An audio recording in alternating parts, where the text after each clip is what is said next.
बिस्मिल्लाहिर्रहमानिर्रहीम, अस्सलाम वालेकुम। आप फैजान रिजवी व्लॉग्स देख रहे हैं। आज मंगल 9 जुलाई है और हम बात कर रहे हैं रूस और यूक्रेन जंग की। आज नेटो का समिट भी है जो कि अब से चंद घंटों के बाद वाशिंगटन डीसी में ये समिट स्टार्ट होगा। ऑलरेडी ये समिट बहुत ज़्यादा इंपॉर्टेंट था और भी इम्पॉर्टेंट तब हो गया जब गुज़िश्ता रोज़ एक ड्रामाई सिचुएशन बन गई। रशिया यूक्रेन जंग को लेकर बहुत सारी अहम डेवलपमेंट्स एक दिन में सामने आई और वो भी नेटो के समिट से चंद घंटों कबल। इस वजह से ये जो नेटो का समिट है ये और भी ज़्यादा इंपॉर्टेंट हो गया। एक तो रशिया की स्ट्राइक्स जो यूक्रेन के दारुल हुकूमत समेत डिफरेंट रीजन्स पर रिपोर्ट हुई, स्पेशली जो यूक्रेन के दारुल हुकूमत पर एक चिल्ड्रन हॉस्पिटल पर मिसाइल जाकर गिरा, उसको लेकर एक वावेला मच गया इंटरनेशनल मीडिया के ऊपर। आलमी इदारे जाग गए, आलमी अदालतें जाग गईं, अक़वाम मुत्तहिदा सलामती कौंसिल का इजलास तलब कर लिया गया और इंटरनेशनल क्रिमिनल कोर्ट के जो प्रोसिक्यूटर हैं उन्होंने बयान जारी करते हुए कहा कि मैं तहकीकात करूंगा और इंसाफ के कटहरे में दहशतगर्द को लाकर खड़ा किया जाएगा। आप अंदाज़ा लगाएं कि सारे जाग जाते हैं जब यूक्रेन की बात आए। हालांकि इसको कंपेयर भी नहीं किया जा सकता इस सूरत हाल को, जो मशरिक़ वुस्ता में गज़ा में जो सूरत हाल है उससे इसे कंपेयर भी नहीं किया जा सकता। लेकिन इनके डबल स्टैंडर्ड्स का पूरी दुनिया को मालूम है। हंगरी के प्राइम मिनिस्टर विक्टर ऑरबान भी इस नेटो के इंपॉर्टेंट समिट से एक रोज़ कबल चाइना के अंदर मौजूद थे। चाइना के सदर शी जिनपिंग के पीस फॉर्मूले पर जो विक्टर ऑरबान हैं उन्होंने कहा कि आप आगे बढ़ें, हम आपके साथ हैं। अब इस दौरे पर जो हंगरी के प्राइम मिनिस्टर का दौरा था, इस पर ना सिर्फ यूक्रेन का बल्कि अमेरिका का भी रद्द-ए-अमल सामने आ चुका है। नरेंद्र मोदी जो भारत के प्राइम मिनिस्टर हैं वो भी मॉस्को पहुंचे नेटो समिट से एक रोज कबल। इस दौरे पर भी अमेरिका का रद्द-ए-अमल सामने आ चुका है और अमेरिका ने कंसर्न जाहिर किए हैं भारत के वज़ीर आज़म नरेंद्र मोदी के इस दौरे पर। डिटेल्स आपके सामने रखूंगा और भी बहुत इंपॉर्टेंट खबरें हैं वो भी आपके साथ शेयर करूंगा। सबसे पहले इस मिसाइल हमले की बात कर लेते हैं। मैं आपको वीडियो भी दिखाऊंगा कि जिस तरह की बातें इनकी जानिब से की जा रही हैं इस मिसाइल हमले को लेकर कि दहशतगर्द को इंसाफ के कटहरे में लाकर खड़ा किया जाएगा, तो फिर दहशतगर्द को आपने खड़ा करना है। जिस तरह की बातें आपकी जानिब से की जा रही हैं, अब आपको मालूम है, मैं डिटेल में नहीं जाऊंगा, गुज़िश्ता वीडियो के अंदर डिटेल के साथ हमारी बात हो चुकी है कि रशिया ने ये मिसाइल स्ट्राइक्स यूक्रेन के डिफरेंट रीजन्स के ऊपर, यूक्रेन के दारुल हुकूमत के ऊपर इतनी एग्रेसिव स्ट्राइक्स रशिया की क्यों हुई, उसकी वजह उस वीडियो के अंदर मैं बता चुका हूँ। एंड स्क्रीन पर वो वीडियो आपको मिल जाएगी, अगर आपने वो वीडियो नहीं देखी तो ज़रूर देखिएगा। खैर 40 से ज़्यादा मिसाइल थे जिनमें हाइपरसोनिक मिसाइल्स भी थे। यूक्रेन के दारुल हुकूमत में जाकर कुछ हाइपरसोनिक मिसाइल्स जो हैं वो लगे, लेकिन एक मिसाइल जाकर गिरा चिल्ड्रन हॉस्पिटल, ये बच्चों का सबसे बड़ा हॉस्पिटल यूक्रेन के दारुल हुकूमत के अंदर था। यहाँ पर हलाकतें भी रिपोर्ट हुई। ओवरऑल इस वक्त जब मैं वीडियो रिकॉर्ड कर रहा हूँ तो 30 से ज़्यादा हलाकतें और 90 के करीब ज़ख्मी जो यूक्रेन के ऑफिशियल्स हैं वो बता रहे हैं। अब ये जो मिसाइल जाकर लगा इस चिल्ड्रन हॉस्पिटल पर तो एक वावेला मच गया इंटरनेशनल मीडिया के ऊपर, पूरा सोशल मीडिया भर गया, इंटरनेशनल मीडिया भर गया, आलमी इदारे जाग गए, अक़वाम मुत्तहिदा सलामती कौंसिल ने इजलास तलब कर लिया। सबसे पहले एंटोनियो गुटेरेस की स्टेटमेंट सामने आई। एंटोनियो गुटेरेस ने कहा कि हम कंडेम करते हैं, हम मजम्मत करते हैं रशिया के यूक्रेन के चिल्ड्रन हॉस्पिटल पर मिसाइल हमले की। अब तहकीकात तो हो लेने दो, पहले पता तो चल लेने दो कि किसका मिसाइल था, क्या ये रशिया का मिसाइल था या यूक्रेन के एयर डिफेंस सिस्टम के मिसाइल का कमाल था। खैर तहकीकात की कोई ज़रूरत नहीं है, इन्होंने ऑलरेडी फैसला कर लिया। अक़वाम मुत्तहिदा सलामती कौंसिल का इजलास जो है वो अमेरिका, बरतानिया और फ्रांस की दरख्वास्त पर तलब कर लिया गया। आज ही होगा, ये टाइम ज़ाया नहीं करेंगे। टाइम ज़ाया करते हैं तो गज़ा की सूरत हाल पर टाइम ज़ाया करते हैं, यहाँ पर यूक्रेन की बात है तो ये एक लम्हा भी ज़ाया किए बगैर आज ये इजलास होगा और रशिया को ये इंसाफ के कटहरे में लाकर बिठा देंगे। ऑलरेडी बिठा चुके हैं। जो इंटरनेशनल क्रिमिनल कोर्ट के प्रोसिक्यूटर हैं करीम खान, उन्होंने यूक्रेन को मुखातिब करते हुए कहा कि आपको मेरी मदद करना होगी ताकि मैं दहशतगर्द को इंसाफ के कटहरे में लाकर खड़ा करूं। मैं कर देता हूं मदद, मैं आपको वीडियो दिखा देता हूं। सबसे पहले ये वीडियो स्लो मोशन में है, आपने बगौर देखनी है ये वीडियो। ये जो मिसाइल हमला था, ये जो मिसाइल जाकर गिरा इस चिल्ड्रन हॉस्पिटल के ऊपर, इस मिसाइल को आप गौर से देखें। मैं आपको अब दिखाता हूं कि मिसाइल है कौन सा। ये तस्वीर देख लें। ये जो मिसाइल था ये पेट्रियट मिसाइल डिफेंस सिस्टम का मिसाइल था जो अमेरिका का तोहफा है, सबसे महंगा एयर डिफेंस सिस्टम है। ये यूक्रेन के पास 4 हैं, एक दो इन्होंने यूक्रेन के दारुल हुकूमत में भी डिप्लॉय कर रखे हैं। इन्होंने कोशिश की, लेकिन हाइपरसोनिक मिसाइल्स को नहीं रोका जा सकता। इस वजह से इनके जो एयर डिफेंस सिस्टम के मिसाइल्स हैं वो जाकर इस चिल्ड्रन हॉस्पिटल के ऊपर गिर गए। ये पहली मर्तबा नहीं है, बल्कि हर मर्तबा यूक्रेन की जानिब से ये स्टंट मारने की कोशिश की जाती है ताकि बेचा जा सके। इस तरह के हमलों को यूक्रेन के सदर बेचना खूब जानते हैं।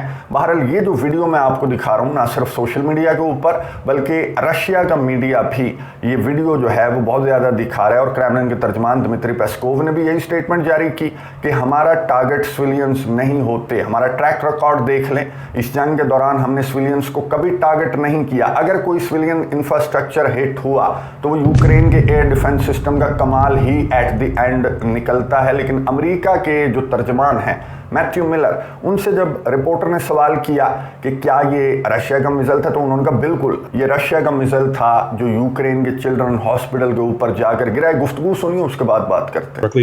The attack today, or the explosion at the hospital, the children's hospital. Can you say anything about that? I believe Zelensky has declared a day of mourning. The Russians are saying that they think that it was Ukrainian air defense systems. Are you sure that this was a Russian attack? And if so, do you have any comment on Yes, we are sure it was a Russian attack. We've seen Russia unleash another savage missile attack, hitting civilians in Kyiv and other cities across Ukraine.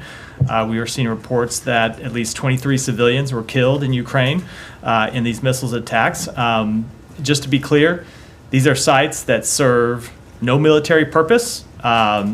They're not sheltering Ukrainian military assets. They're not sheltering members of the Ukrainian military. These are civilian infrastructure, pure and simple, that cannot, should not, must not be targets of military attacks. But once again, we've seen Putin deliberately attacking civilian infrastructure as part of his bloody war against Ukraine. गुफ्तगू आपने सुनी state department के तर्जमान Matthew Miller. मैं तकरीबन daily ये briefing सुनता हूँ और हर ब्रीफिंग के दौरान 5-6 सहाफ़ियों की जानिब से इस बंदे से एक ही सवाल किया जाता है कि जो गजा के अंदर जो कुछ हो रहा है, जो एड सीकर्स को टारगेट किया गया, जो आलमी इदारे के अमले को टारगेट किया गया, जो स्कूल्स को टारगेट किया जा रहा है, तो कौन जिम्मेदार है? तो मैथ्यू मिलर साहब एक ही जवाब देते हैं कि तहकीकात तो हो लेने दो, मुझे कोई इल्हाम तो नहीं हो गया, थोड़ा सा वक्त लगेगा, हम मॉनिटर कर रहे हैं सिचुएशन को, उसके बाद हम रद्द अमल जाहिर करेंगे। लेकिन यहां पर जब बात आ जाए यूक्रेन और रशिया की तो इन्हें तहकीकात की भी ज़रूरत नहीं है, सिचुएशन को मॉनिटर भी नहीं करना। इन्होंने फैसला कर लिया और आलमी अदालत भी इनको सेकंड करेगी, क्योंकि आलमी अदालत को भी ये डिक्टेट करते हैं। अब जो प्रोसिक्यूटर हैं करीम खान, उनको आप ये वीडियो दिखा दें, वो कहेंगे किधर है मिसाइल? मुझे तो डॉलर ही डॉलर नजर आ रहे हैं, मिसाइल तो मुझे कोई नहीं नजर आ रहा। यूक्रेन के सदर व्लादिमीर ज़ेलेंस्की पोलैंड के अंदर मौजूद थे जब ये स्ट्राइक्स रिपोर्ट हुई। यूक्रेन के सदर को और क्या चाहिए?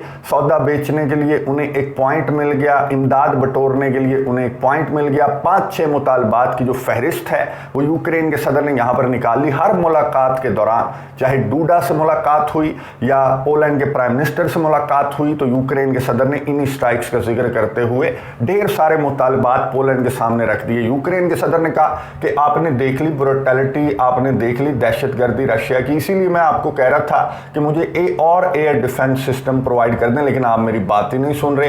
तो जो भी हलाकतें हुई इनमें रशिया तो जिम्मेदार है, सो है, लेकिन आप लोग भी जिम्मेदार हैं जो ऐलानात तो करते हैं लेकिन ऐलानात को इंप्लीमेंट नहीं करते। अब बात सुने, यूक्रेन के सदर ने कहा कि अब बहुत देर हो चुकी है, अब एयर डिफेंस सिस्टम से बात बहुत आगे निकल चुकी है, अब आप ऐसा करें कि इसराइल की तरह मुझे एयर शील्ड प्रोवाइड करें, यानी कि नेटो टेरिटरी के अंदर बैठकर आप रशिया के मिसाइल्स को गिराना स्टार्ट कर दें। पोलैंड ने आगे से जवाब दिया कि ठीक है, मैं एग्री करता हूं आपकी इस बात से, लेकिन इसके लिए मुझे नेटो के पूरे इत्तेहाद से मशावरत करना होगी और नेटो का इत्तेहाद अगर मुत्तफिक होता है तो फिर हम सारे मिलकर रशिया के मिसाइल्स को गिरा सकते हैं। अब नेटो का इत्तेहाद कहां पर मुत्तहिद होगा? अब स्टेट डिपार्टमेंट के तर्जमान से जब ये सवाल पूछा गया तो स्टेट डिपार्टमेंट के तर्जमान ने कहा कि मीटिंग है, नेटो का समिट है, अगले रोज है। गुज़िश्ता रात ये ब्रीफिंग थी तो मैथ्यू मिलर ने कहा कि अगले रोज नेटो का समिट है, वहाँ पर पोलैंड मुशावरत करेगा और अगर इत्तेफाक हो गया नेटो का तो फिर नेटो का जो अलायंस है वो रशिया के मिसाइल्स उसी तरह से मार गिराएगा जिस तरह से इसराइल की मदद की जाती है अमेरिका और इत्तेहादियों की जानिब से। अब ये जो इत्तेहाद है, ये नाम का इत्तेहाद है, ये कितना ज़्यादा डिवाइडेड है वो पूरी दुनिया को नज़र आ रहा है कि आपके नेटो मुल्क का सरबराह चाइना के सदर शी जिनपिंग से मुलाकात कर रहा था, उनकी तारीफ़ें कर रहा था, उनकी मिन्नतें कर रहा था कि आएँ और यूरोप में अमन कायम करने में अपना किरदार अदा करें। तो ये जो इत्तेहाद है जिसमें हंगरी भी है, स्लोवाकिया भी है, बल्गारिया भी है और भी ढेर सारे ममालिक हैं जो यूक्रेन जंग के ख़िलाफ़ हैं, तो इस इत्तेहाद को इत्तेहाद कहना और यूनाइटेड कहना जो अमेरिका के सदर जो बाइडन कहते हैं ये बिल्कुल गलत है और पूरी दुनिया को ये रियलिटी अब नज़र आ चुकी है। यूक्रेन के सदर वोलोदिमीर ज़ेलेंस्की ने एक नई मंतक पेश की। यूक्रेन के सदर ने कहा कि हंगरी के प्राइम मिनिस्टर कोई मीडिएटर का रोल प्ले नहीं कर सकते। मीडिएटर का रोल सिर्फ वो प्ले कर सकता है जो रशिया जितना ताकतवर है या फिर रशिया से ज़्यादा ताकतवर है। साहब ने पूछा कि कौन है रशिया जितना ताकतवर और रशिया से ज़्यादा ताकतवर, तो यूक्रेन के सदर ने कहा कि एक अमेरिका, दूसरा यूरोपियन यूनियन का पूरा ब्लॉक, 1 2 3 4 कंट्रीज़ नहीं, उनका काम नहीं है, पूरे के पूरे 27 कंट्रीज़ का ब्लॉक, और तीसरा चाइना। अब यूक्रेन के सदर ने चलें चाइना को मान तो लिया, चाइना का पीस फार्मूला भी है, तो फिर स्टार्ट करते हैं चाइना के पीस फार्मूले पर नेगोशिएशंस। लेकिन यूक्रेन के सदर ने कहा कि नहीं, मेरे पीस फार्मूले पर ये जो सालस हैं यूरोपियन यूनियन, अमेरिका या फिर चाइना, ये मेरे असिस्टेंट बनकर ये मेरा पीस फार्मूला पकड़कर बातचीत की टेबल पर बैठ सकते हैं, अपना पीस फार्मूला नहीं लाना वो मुझे मंजूर नहीं है। यानी कि ये चाहते हैं कि चाइना इनको असिस्ट करे और इनका पीस फार्मूला इम्प्लीमेंट करने में इनकी मदद की जाए। अमेरिका के तर्जमान से जब ये सवाल किया गया हंगरी के प्राइम मिनिस्टर के दौरे से मुतल्लिक, तो अमेरिका के तर्जमान ने कहा कि हंगरी के प्राइम मिनिस्टर का जो दौरा था, पहले उन्होंने यूक्रेन का दौरा किया, फिर उन्होंने रशिया का दौरा किया, फिर चाइना का दौरा किया। तो यूक्रेन का दौरा उनका चलें दुरुस्त था, लेकिन रशिया के दौरे पर हमें एतराज़ है, क्योंकि रशिया के दौरे के दौरान अगर वो ये बात करते कि तुमने इन्वेड किया, तुमने हमला किया, तुमने इंटरनेशनल कानून की खिलाफ वर्जियाँ की हैं, तो फिर तो ये दौरा जो है हमें नहीं चुभ रहा था। लेकिन इन्होंने रशिया जाकर किस तरह की बातें की, नेटो को लेकर चाइना और रशिया की तारीफ़ें की, नेटो की यूक्रेन जंग पॉलिसी के ख़िलाफ़ इन्होंने बातें की, तो इस वजह से हमें हंगरी के प्राइम मिनिस्टर का दौरा, उनकी मीडिएशन की एक कोशिशें कुछ ख़ास अच्छी नहीं लगी। आपको तो किसी की मीडिएशन की कोशिशें अच्छी नहीं लगती, आपको तो कोई न्यूट्रल नहीं लगता। अब भारत के वज़ीर आज़म नरेंद्र मोदी को ही ले लें, अब तो ये खैर इनके जो रडार्स हैं वो अब मोदी उनके निशाने पर आ चुके हैं, अब ये गुड बुक्स में नहीं रहे। नरेंद्र मोदी के दौरे से मुतल्लिक भी सवाल हुआ, नरेंद्र मोदी मॉस्को पहुंचे हुए थे, रशिया के सदर व्लादिमीर पुतिन से मुलाकात की, बहुत पुरतपाक इस्तकबाल नरेंद्र मोदी का किया गया। जाहिर है कि रशिया और भारत के बहुत पुराने ताल्लुकात हैं, तो यहाँ पर अपनी रिहाइश गाह पर बुलाया नरेंद्र मोदी को। जो व्लादिमीर पुतिन हैं उन्होंने अपनी रिहाइश गाह का विजिट भी करवाया, अपना हॉर्स भी दिखाया नरेंद्र मोदी को। जो व्लादिमीर पुतिन हैं उन्होंने अपना घोड़ा भी दिखाया और दो तरफा ताल्लुकात पर यहाँ बात भी हुई। तो इनके बहुत पुराने ताल्लुकात हैं, लेकिन अमेरिका को ये दौरा भी अच्छा नहीं लगा। उसकी वजह क्या बताई मैथ्यू मिलर ने, ये सुनिए, उसके बाद बात करते हैं। India is a strategic partner with whom we engage in a full and frank dialogue, and that includes on our concerns about the relationship with Russia. Was it? Do you That is think what he's that making Prime clear. Minister Modi made clear to President Putin? As I just said, we. Do you think that So President I will, Erdogan has made clear? so to, I will look to Prime Minister Modi's public remarks to see what he talked about. But as I said, we made quite clear directly with India our concerns about their relationship with Russia, and so we would hope India and any other country, when they engage with Russia, would make clear that Russia should respect the UN Charter, should respect Ukraine's sovereignty and territorial integrity. गुफ्तगू आपने सुनी state department के तर्जमान Matthew Miller, जिन्होंने नरेंद्र मोदी के दौरे पर भी खदशात जाहिर किए, कंसर्न जाहिर करते हुए कहा कि दौरा तो ठीक है, इनके आपस के ताल्लुकात हैं, लेकिन हमें कंसर्न्स इसलिए हैं, हम सुनेंगे कि नरेंद्र मोदी क्या बातें करेंगे वहाँ पर व्लादिमीर पुतिन से। और अगर रशिया के हमले की मजम्मत नहीं करते, रशिया को ये नहीं कहते कि तुम इन्वेडर हो, तुम कब्जे करते हो यूक्रेन के इलाकों के ऊपर और इंटरनेशनल कानून की खिलाफ वर्जियाँ करते हो, तो फिर तो हम मोदी को और भारत को हम इनसे कहेंगे कि आपने ये लाइंस व्लादिमीर पुतिन को बोलनी है। ये जो किस्सा कहानी है ये आपको कोई नया नहीं लग रहा होगा, सुना सुना वैसा लग रहा होगा। पाकिस्तान में ऐसा हो चुका है रशिया के दौरे की वजह से। जो साबिक वज़ीर आज़म इमरान खान हैं उनको लेकर अमेरिका के सेम यही एतराज़ात थे। ये चाहते हैं जो सुब्रमण्यम जयशंकर ने कहा था कि Europe's problems are not world's problems. Europe के जो मसाइल हैं वो पूरी दुनिया के मसाइल नहीं हैं। हमने क्या लेना देना, हमारे आपस के ताल्लुकात हैं, हमारी तिजारत है, हमारे दिफाई ताल्लुकात हैं, तो हमने क्या लेना यूरोप के ऊपर हमला किया नहीं किया, तुम हमारे मामलात को इतना सीरियस ले। तो खैर अमेरिका की ये जो डिक्टेशन है ये अब ख़त्म होती हुई नज़र आ रही है। ये देख लें कि निजेर से अमेरिका ने दस्तखत किए और अफ़गानिस्तान वाला इनखला नहीं था, बहुत प्यार मोहब्बत के साथ चाय शाय पिलाकर निजेर ने अमेरिका के फ़ौजियों को रवाना कर दिया। और आने वाले दिनों में जर्मनी के फ़ौजी भी अपना सामान लपेट कर निजेर से चले जाएंगे। 3 ममालिक का मैंने आपको बताया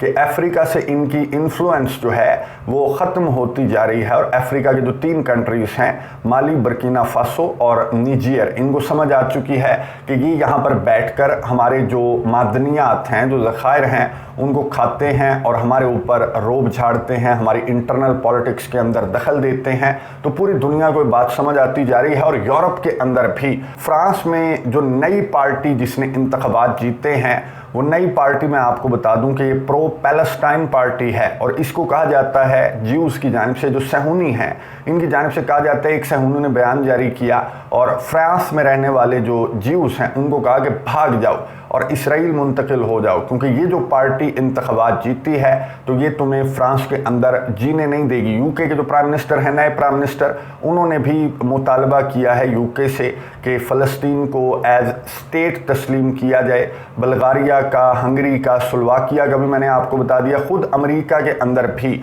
जो बाइडन हैं उनकी क्या सूरत हाल है और जो बाइडन के बाद किसने आना है अमेरिका के सदर और उसकी पॉलिसी क्या है यूक्रेन जंग को लेकर, यूरोप को लेकर। तो यूरोप को ये बात जो है जितनी जल्दी रियलाइज हो जाए उतना बेहतर है। अब जो बाइडन ने क्या कहा, जो बाइडन की स्टेटमेंट जाते जाते सुनते जाएं। जो बाइडन ने कहा कि अगर ऊपर वाला मुझे हटाए तो हटाए, वरना मुझे सदारत की रेस से कोई नहीं हटा सकता। ये बिल्कुल सटपटा चुका है। लेकिन मैं इसे बता दूं कि ऊपर वाला तुम्हें हटाने वाला है, ना सिर्फ यूरोप से बल्कि मशरिक़ वुस्ता से, अफ्रीका से, पूरी दुनिया से। तुम्हारी जो दुनिया के ऊपर बिला शिरकत गैर हुकूमत करने के जो ख्वाब हैं वो बहुत जल्द इंशाल्लाह टूटने वाले हैं और दुनिया अमन का गहवारा बन जाएगी। अगर ये नेटो का अलायंस टूट गया और अमेरिका की ये जो पावर है, ये जो डिक्टेटरशिप है, अगर ये टूट गई तो फिर दुनिया अमन का गहवारा बन जाएगी। ना मशरिक़ वुस्ता के अंदर इस तरह की जंगों में फ्यूल ऐड करने वाला कोई होगा, ना साउथ चाइना सी के अंदर ताइवान और फिलीपींस जैसे कंधों को इस्तेमाल करने वाला कोई होगा, ना यूरोप के अंदर यूक्रेन के कंधे को इस्तेमाल करने वाला कोई होगा। ये अमेरिका ही है जो सारे फसाद की जड़ है। नज़र रखेंगे। नेटो का बहुत इंपॉर्टेंट समिट चंद घंटों के बाद स्टार्ट होगा। आपको अपडेट्स देता रहूँगा। अगली वीडियो तक के लिए इजाज़त दीजिए। अल्लाह हाफिज़।